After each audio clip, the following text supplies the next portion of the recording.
кеш, құрметті оқырмандар. Аттестация бойынша бізде білім сапасы деген пункт бар, динамика жасау. Оны қалай жасаймыз? Әсіресе білім класты пайдаланатын өңірлер. Білім классқа кіресіздер, мына жерге іздеу парақшасына білім класты жазасыздар. Өзіңіздің профиліңізден кіресіздер. Менікі өзімдікі дайын болған, автомат түрде кіріп тұр. Сол жерден ең әуелі жыл таңдап аласыздар. Мұнда жылдар көрінеді. Жыл көріну үшін админ болу шарт. Білім классқа кіресіздер.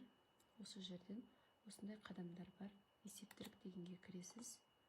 Осы жерден әртүрлі бізге берілген үлгерім, сапа дегендер мектеп бойынша, сынып бойынша, пән бойынша. Біз пән бойынша кіреміз. Бастауыш сынып мұғалімдері сынып бойынша кіреді.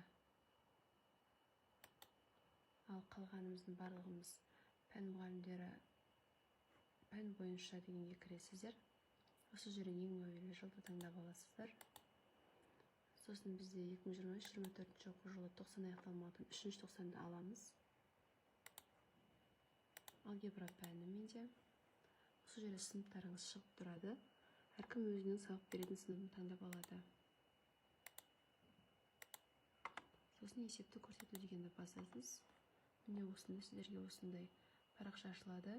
Оқушылардың жалпы саны, үздік жақсы оқитындар 4-5 және білім сапасы шығып тұрады.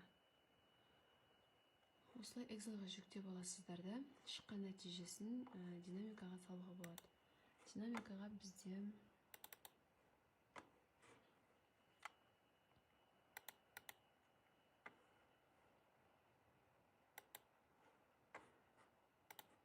былай салып жатырмыз. Аттестацияға 3 жылдық білім сапасы динамика. Міне мына жерде сынып жазылады. 5-ші, 6-ші, 7-ші оқу жылдары, бала саны, сапасы, үлгерімі. Және осылай динамикасын салып қойдық. Игіліктеріңізге пайдаланыңыздар. Пайдалы болды деген үміттемін.